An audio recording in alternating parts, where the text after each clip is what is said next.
My girlfriend told me she didn't want kids. I said fine.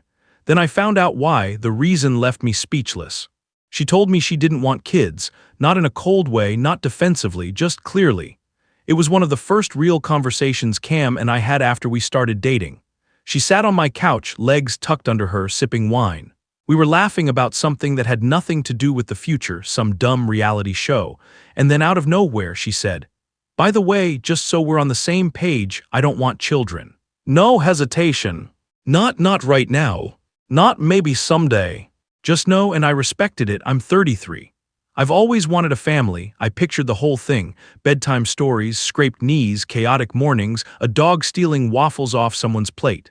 But I looked at Cam, smart, thoughtful, devastatingly self-assured.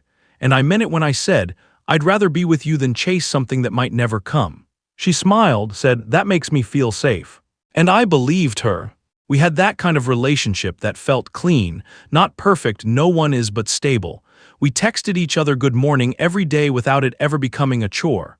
We had routines, Taco Fridays, grocery trips that turned into Target adventures. Her hand always found mine when we crossed streets. Mine always found the small of her back when we walked through crowds. We talked about moving in together, even looked at a place. A corner unit with big windows and a stupidly high deposit. We made plans for birthdays, for holidays, for next summer. I thought I knew everything that mattered. Cam was private but not secretive. Or at least that's what I told myself, until her niece called her mommy. It was a Saturday afternoon at her sister's house. Balloons taped to the ceiling, pink streamers, a group of toddlers with frosting in their hair. Cam was holding a juice box for one of the kids when a little girl, maybe 4, ran up, beaming with marker all over her hands. "Mommy!" Time slowed. Cam froze, her sister mid-conversation, drink in hand, froze too. Everyone else acted like they didn't hear it. I laughed because that's what you do when you don't understand something yet. I looked at Cam. Cute mistake. She didn't laugh. Her sister swooped in, plucked the girl off the ground with an awkward chuckle, and said something about naps and sugar crashes. The kid protested, wriggling, and shouted, "I wanna show mommy." They were gone in seconds. Carried away like a moment that didn't happen. Cam turned to me slowly. "She gets confused sometimes," she said, flat voice, forced smile. I raised an eyebrow. "She's 4. She nodded like she agreed, but her hands were shaking. Just slightly, barely noticeable unless you were looking, and I was looking. I was watching everything now, the way her sister didn't correct the kid, the way the people around us pretended not to hear, the way no one else looked surprised. Except me. I didn't push, not then, but inside me something was already shifting, the kind of shift that starts small like a hairline crack in glass but spreads fast. I didn't ask that night. I wanted to, I really did. I wanted to sit her down and say, "Just tell me the truth." But the words felt too sharp, too close to accusation. And if I was wrong, if it really was just a weird slip from a sugar-drunk 4-year-old, then saying it out loud would mean I didn't trust her. So I swallowed it, let it sit in my gut like a rock. A week passed. Then we were at her mom's house. Just a regular evening, wine, takeout containers on the coffee table, background noise from some cooking show we weren't watching. Cam went to grab more wine. I offered to get napkins. Her mom waved toward the kitchen. "Top drawer," she said, but I opened the wrong one, not even by much, just one drawer over. Inside was a stack of papers, school flyers, crumpled coupons, a few old receipts, and tucked between them, face down, was a photo. I pulled it out without thinking. A school portrait, that same little girl. Red sweater, crooked smile, missing front tooth. Underneath, printed in clean, official lettering, student R. Thomas. Mother Camille R. My stomach dropped. Camille R. Cam. I stared at it, the paper suddenly heavy in my hand. There wasn't a note, no birthday caption. No proud auntie doodle in the corner, just a school photo with her name under mother. My name wasn't on that page. I wasn't supposed to see it, but now I had. And the truth was sitting in my palm, printed in 12-point font. I sat there holding the picture like it might explain itself, like if I stared long enough it would blink and laugh and tell me I misunderstood. It didn't. It just sat there. Plain, quiet, real. Then her mom walked in. No warning, no hesitation, just walked in. She saw the photo in my hand, and for a moment, not even a full breath, her eyes flicked to mine. And I saw it. Recognition, resignation. She didn't panic, didn't try to grab it. Didn't even ask how I found it. She just reached forward, gently took the photo from me, tucked it back into the drawer like she was folding up a napkin, and said, with the calm of someone rehearsed, This is her story to tell. Then walked out, like that was normal. Like this decades-long secret, this child hidden behind closed doors and false names, was a bedtime tale waiting for the right narrator. Her voice didn't waver. Her hands didn't shake. There was no shame, just policy. And I sat there, surrounded by the scent of takeout, holding a napkin in one hand and the echo of that sentence in the other. This is her story to tell. And suddenly, I realized. The whole family knew, every last one of them, and I didn't until now. I asked Cam later that night, point blank. We were brushing our teeth, both in pajamas, both pretending the evening was normal. She was humming to herself. I was watching her in the mirror like she was someone I hadn't actually met yet. I didn't ease into it, didn't sugarcoat it. I said, "Is she your daughter?" Cam froze mid-motion, toothbrush still in her hand. She didn't speak for a few seconds, then she rinsed, spit, wiped her mouth and said, "I wasn't supposed to keep her." Just like that, no shock, no denial, no hesitation. Then quieter, I changed my mind. My family helped. "We don't advertise it." Advertise, that was the word she chose, like it was a product, a campaign, something she didn't have to disclose until she was ready to launch. I stepped back from the sink. Advertise. She crossed her arms. "It's not what you think. I think you told me you didn't want kids." "I didn't, then I did. It's complicated." No tears, no tremble in her voice. Just flat explanations like this was logistics. Like she'd misfiled something, not hidden a child for over a year. She sat on the edge of the bed and stared at the floor. "I was scared," she said. "I didn't think anyone would understand." "You didn't think I would understand." She didn't answer. I walked to the doorway, watched her, this woman I had built a whole future with in my head. And now all I could think was, who else was real in this story? Because everything she gave me, the honesty, the transparency, the foundation we built, it all felt like it had been held up by a lie no one was willing to call by name. I asked her quietly, carefully, "Did you tell me you didn't want kids because you didn't want me to know about her?" Cam didn't look up, she didn't flinch, didn't pretend to misunderstand. She just sighed long and tired and said, "I told you what I needed to say." That was it, no apology, no regret. No revision, just a sentence so clean it cut, and that's when I knew, this wasn't about shame, this wasn't fear. This wasn't a mother trying to protect her child from judgment or misunderstanding. This was strategy. This was management. This was curation. She didn't panic when the truth came out because she had already accepted the possibility that it might, and decided to risk it anyway. I told you what I needed to say. Not because it was true, but because it kept her in control. She hadn't erased her daughter because she was scared of how I'd see her. She erased her daughter because she was scared I'd see everything. The double life, the secrecy, the carefully placed truths that only counted when spoken aloud in the right order. She sat on the edge of the bed, unmoving. And I stood in the doorway, realizing this wasn't just a crack in our relationship. It was a fault line, and it had already split straight through the middle of everything we built. I needed to see the kid again, not to accuse.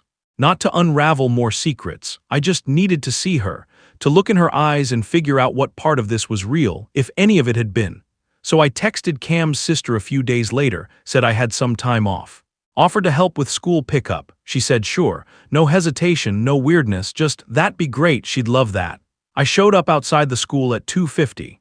Leaned against the fence while parents clustered in small groups, trading PTA complaints and snack ideas. I didn't belong there, not really.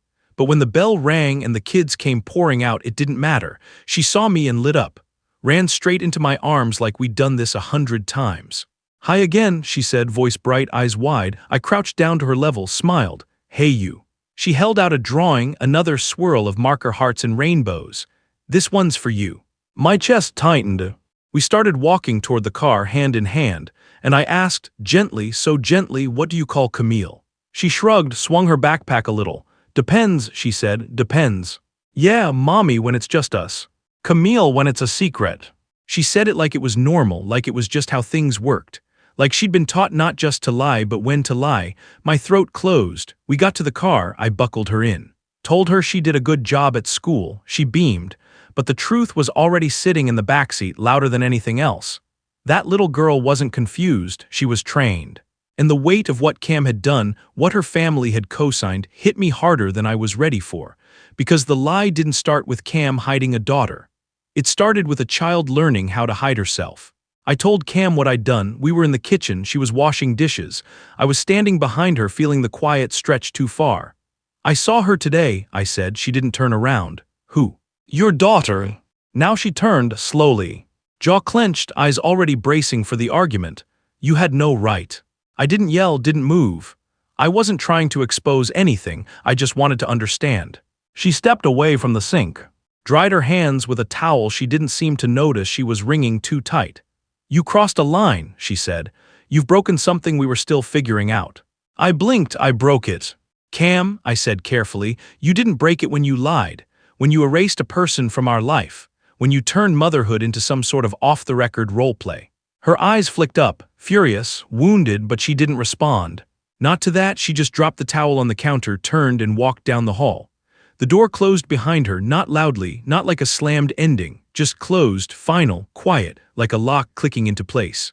Not just on the bedroom, on everything, the conversation, the honesty, the possibility of fixing this. She didn't come out the rest of the night, and I didn't knock. Because that door wasn't just between us anymore. It was between her and the truth, and I wasn't going to stand there waiting for her to open it. I moved out 2 days later. No drama, no last-minute fight. Just quiet hands packing quiet things into boxes that didn't deserve the weight of what they were carrying. I didn't leave a note, didn't ask for closure. I just left my key on the table, the one where we used to eat takeout and plan imaginary vacations. Right next to the tiny ceramic dish where she kept her rings and earrings and the lie we never named out loud. She didn't text until that evening, just one message. I wasn't ready for someone like you. I stared at it, read it twice. Felt the guilt folded inside the compliment. The way it tried to make me feel special, like I should understand, like I should soften. But I didn't reply, because I was ready. Ready to love someone for real. Ready to build a life with no compartments, no shadow names, no child learning to split herself in half. I just wasn't willing to become someone she could lie to, not now, not ever again. Cam's sister messaged me a week later, simple, direct. She's been asking about you. I knew who she meant. She didn't say her name, she didn't have to. She misses you. I stared at the message for a long time. Let it sit in my chest like an echo that didn't know where to land. Then I replied, tell her I miss her too. And I do. I miss the way she'd run toward me like I was safe. The way she drew rainbows that looked like chaos and still called them masterpieces.